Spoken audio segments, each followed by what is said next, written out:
ಇದು ನೋಡ್ರಿ ನಮ್ಮ ದೋಸ್ತ ಲಾಸ್ಟ್ ಗಾಂಡದಾಳ ಸಂತೆ ಮಾಡ್ಬೇಕಾದ್ರೆ ಅಲ್ಲಿ ಆಲ್ರೆಡಿ ಇವನ ಬಗ್ಗೆ ಇಂಟ್ರೊಡ್ಯೂಸ್ ಮಾಡಿದ್ದೀನಿ, ನಮ್ಮ ಫ್ರೆಂಡ್ ಅಂತೇಳಿ ನಿಮ್ಗೆ ಗೊತ್ತಿದೆ. ನೋಡ್ರಿ ಇವನ ಹತ್ರ ಇರೋ ಟ್ಯಾಲೆಂಟು ಜೇನು ಬಿಡಿಸ್ತಾನೆ, ಆದರೆ ಹುಳುಗಳಿದ್ರೂ ಸಹ ಹಾಗೆ ಬಿಡಿಸ್ತಾನೆ. ಇವನಿಗೆ ಹುಳುಗಳೇ ಕಡಿಯಲ್ಲ. ಸೊ ಇದನ್ನೇ ಹೇಳಿದ್ದವು ನನಗೆ, ಬಟ್ ನಾನು ನಂಬಿದ್ದಿಲ್ಲ. ಅದ್ರ ಸಂಬಂಧನೇ ವೀಡಿಯೋ ಮಾಡೋಂತೆ ಬಾ ಅಂತ ಹೇಳಿದ್ದೆ, ನನಗೆ ಹೋಗೋಕ್ಕಾಗಿಲ್ಲ. ಸೊ ಅವನೇ ವೀಡಿಯೋ ಮಾಡಿ ಹಾಕಿದ್ದಾನೆ ನೋಡ್ರಿ. ನನಗೆ ಆಶ್ಚರ್ಯ ಆಯಿತು, ನಾವು ಏನಾದರೂ ಜೇನು ಬಿಡ್ಸೋಕೆ ಹೋದಾಗ ಅಟ್ಟಾಡ್ಸ್ಕೊಂಡು ಕಡ್ದವು ನಮಗೆಲ್ಲ ಜೇನು ಹುಳುಗಳು. ಹೇಗೆ ಸಾಧ್ಯ ಇದೆಯಲ್ಲ ಅಂತ ನನಗೆ ಆಶ್ಚರ್ಯ ಆಯಿತು. ಏನೋ ಕೇಳ್ಬೇಕು ಅವನಿನ್ನು, ನನಗೂ ಅಷ್ಟೊಂದು ಪೂರ್ತಿಯಾಗಿ ಗೊತ್ತಾಗಿಲ್ಲ.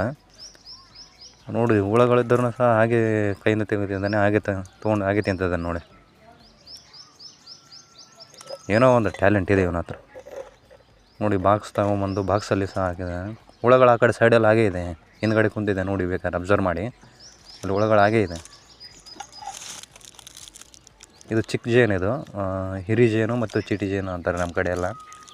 ಆ ಚಿಕ್ಕ ಜೇನಿದು ಹುಳುಗಳಿದು ಕಡಿಯುತ್ತೆ, ಹಾಗಂತೇಳಿ ಕಡಿಯಲ್ಲ ಅಂತೇನಿಲ್ಲ, ಕಡಿಯುತ್ತೆ. ಬಟ್ ಇವನಿಗೆ ಕಡಿತಾನೇ ಇಲ್ಲ. ಜೇನು ಅಂದ್ಕೂಡಲೇ ನೆನಪಿಗೆ ಬರೋದೇ ನಮ್ಮ ರಘುವೀರ್ ದೇಸಾಯಿ ಅಣ್ಣವರು.